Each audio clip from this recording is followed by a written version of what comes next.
Hello. അപ്പം ഞാൻ നേരെ പോണത് എൻ്റെ പപ്പയുടെ മൂത്ത ചേട്ടൻ്റെ വീട്ടിലേക്കാണ് കേട്ടോ. അതാണ് പപ്പയുടെ മൂത്ത ചേട്ടൻ്റെ വൈഫ് വലിയ വലിമിച്ചി. നാളെ ആദ്യകുർബാന സ്വീകരണമാണ്. അപ്പോൾ അതിൻ്റെ പന്തൽ പണിക്കാരൊക്കെ ഇവിടെ വന്നിട്ടുണ്ട് കേട്ടോ. അങ്ങനെ ഒരു പന്തലും കാര്യങ്ങളൊക്കെ ഇട്ടു. ഇതാണ് ഒരു ആദ്യകുർബാന സ്വീകരണ കുട്ടി. ഇനി അവളെ ചേട്ടനും കൂടി ഉണ്ട്. 2 പേര് ഞങ്ങൾ ഒരുമിച്ചാണ് നടത്തുന്നത്. അവൻ്റെ അവളെ സൈക്കിൾ ചവിട്ടി നടക്കുന്നുണ്ട്. പിന്നെ ഞാനും ചേച്ചിയും അവർ കട്ട് ചെയ്യാനുള്ള കേക്കിൻ്റെ ഒരു ടേബിൾ സെറ്റ് ചെയ്യാനായിട്ടുള്ള ഒരു തത്രപ്പാടലായിരുന്നു കേട്ടോ. പിന്നെ കുറച്ചും കൂടി കഴിഞ്ഞപ്പോൾ അമ്മമാരും വലിയമ്മച്ചിമാരും എല്ലാവരും വന്നു. കുറുമക്കറി ഉണ്ടാക്കാനുള്ള കാര്യങ്ങളൊക്കെ ചെയ്യാൻ വേണ്ടിയിട്ട് കട്ടിങ്ങും പാലിപ്പയിലും കാര്യങ്ങളൊക്കെ ആയിട്ട് പിള്ളേരും എല്ലാവരും നമ്മുടെ കൂടെ ഹെൽപ്പിങ്ങിന് ഉണ്ടായിരുന്നു കേട്ടോ.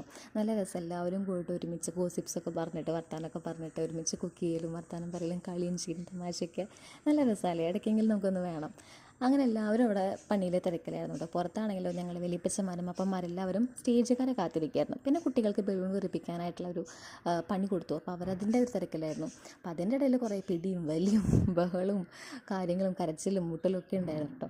എന്നാലും അവർ കാര്യങ്ങളൊക്കെ ചെയ്ത് ബലൂണൊക്കെ അത്യാവശ്യം ഒരു വീർപ്പിച്ച് വെച്ചു. അപ്പോൾ ഇതിൻ്റെ ഇടയിൽ ഞാൻ അവരുടെ അടുത്തൊന്നും ഇങ്ങോട്ട് നോക്കി അവർ ഹായ് തന്നേന്ന് ഞാൻ പറഞ്ഞപ്പോൾ അവർ നമുക്കൊരു ഹായ് തന്നിട്ടുണ്ട് കേട്ടോ. അതിനുശേഷം അമ്മമാരുടെ അടുക്കളയിൽ അത് അടപ്പത്ത് വെക്കലും കാര്യങ്ങളൊക്കെ ആയിരുന്നു. പിന്നെ ഞാൻ ആ പരിസരത്തേക്കേ പോയിട്ടില്ല. പിന്നെ ഉപ്പുണ്ടോ മധുരമുണ്ടോ മിളകുണ്ടോ അത് നോക്കാൻ വേണ്ടി മാത്രമേ പിന്നെ പോയിട്ടുള്ളൂ. ബാക്കിയെല്ലാം ഞങ്ങൾ അമ്മമാരെ ഏൽപ്പിച്ചു കേട്ടോ. പിന്നെ പുറത്ത് ചെറിയൊരു ലൈറ്റൊക്കെ ഇട്ടിട്ടുണ്ടായിരുന്നു. ചെറിയ രീതിയിലുള്ള ലൈറ്റ് ഇട്ടിട്ടുണ്ടായിരുന്നുള്ളൂ കേട്ടോ. അപ്പോൾ അതൊന്നും ഞാൻ ചുമ്മാ എടുത്തു. പിന്നെ ട്രിവാൻഡ്രത്ത് നിന്ന് ചേച്ചിയും വാപ്പയും ഹസ്ബൻഡൊക്കെ വന്നിട്ടുണ്ടായിരുന്നു. അപ്പോൾ അവർ വന്നപ്പോൾ അവരുടെ വിശേഷങ്ങൾ കുറേ നാൾക്ക് ശേഷം അവനൊക്കെ കാണുന്നത്. അപ്പോൾ ഉണ്ണിയും അവിടെ നടക്കുമായിരുന്നു നല്ല ഓടലും പിടിക്കലൊക്കെ ആയിട്ട്. പിന്നെ 2 പ്രധാന അതിഥികളാണ് ഇപ്പോൾ ഈ കാറിൽ നിന്ന് ഇറങ്ങി വരുന്നത്. കാരണം ഇത് അവരുടെ വീടാണ്. അവരവരുടെ അമ്മയുടെ വീട്ടിൽ പോയി നിൽക്കുമായിരുന്നു. തിരിച്ചു വരുന്ന വഴിക്കാണെങ്കിലോ ബ്ലോക്കും കിട്ടി. അതുകൊണ്ടാണ് അവർ ലേറ്റ് ആയത് കേട്ടോ. അപ്പോൾ അവരൊരു കുറവ് വലിയൊരു കുറവായിരുന്നു അവരെത്തണ വരെ. അപ്പോൾ അതിൻ്റെ ഇടയിൽ കുഞ്ഞുമോളേനെ അപ്പം ദേ പിടിച്ച് വലിക്കുന്നുണ്ട്. നീ ഇത് എവിടെയായിരുന്നു, ഇവിടെ എന്തൊക്കെ ഉണ്ടായെന്നറിയോ, ഞങ്ങൾ അങ്ങനത്തെ ചെയ്തു ഇത് ചെയ്തു എന്നൊക്കെ പറഞ്ഞ് ചുമ്മാ അവളെ വെറുതെ പിരികേറ്റാണ് കേട്ടോ. അവളെ ഒപ്പത്തിനനുസരിച്ച് മറുപടിയും പറഞ്ഞു കൊടുത്തിട്ടുണ്ട്.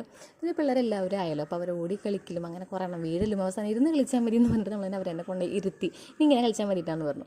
അതിനുശേഷം സ്റ്റേജൊക്കെ സെറ്റ് ചെയ്തു. പിന്നെ നമ്മൾ ബാനറും കാര്യങ്ങളൊക്കെ ചേട്ടനെ നമ്മളൊക്കെ കൂടിയിട്ട് പിൻ ചെയ്ത് വെക്കാൻ കേട്ടോ. അപ്പോൾ ഇവരൊക്കെ നോക്കുന്നത് അതിൻ്റെ ആ ഒരു ലെവൽ ശരിയാണെന്ന് നോക്കാൻ വേണ്ടിയിട്ട് നമ്മുടെ ആൾക്കാരാണ്. പിന്നെ നമ്മൾ ബലൂണും വരുന്നു അടുത്ത ഗുസ്തി. അങ്ങനെ ബലൂണും കാര്യങ്ങളൊക്കെ നമ്മൾ ഏകദേശം സെറ്റ് ചെയ്തു, ടൈ ചെയ്ത് കെട്ടി. ഇതേ ഇങ്ങനെയാണ് നമ്മൾ ഉദ്ദേശിച്ചിട്ടുണ്ടായിരുന്നത്. ഉദ്ദേശിച്ച പോലെയൊക്കെ ഏകദേശം വന്നിട്ടുണ്ട്. ഞങ്ങൾ ഫസ്റ്റ് ടൈം ആട്ടോ അങ്ങനെയൊക്കെ ചെയ്യണത്. അപ്പോൾ അതിൻ്റേതായ കുറവുകളുണ്ടായിരിക്കും. പക്ഷേ എല്ലാവരും നന്നായിന്ന് പറഞ്ഞിട്ടുണ്ടായിരുന്നത്. അത് പുറത്തെ ചെയ്യിപ്പിച്ചതാണോ, പക്ഷേ എന്താ ചെയ്യുക, അങ്ങനെയൊക്കെ അവരെ ആൾക്കാർ ചോദിച്ചു. ഞങ്ങൾ പറഞ്ഞു ഇതൊക്കെ ഞങ്ങൾ ചെയ്തതാണ് അങ്ങനെ. അപ്പോൾ ഇത്രയുള്ള ഇന്നത്തെ വീഡിയോ.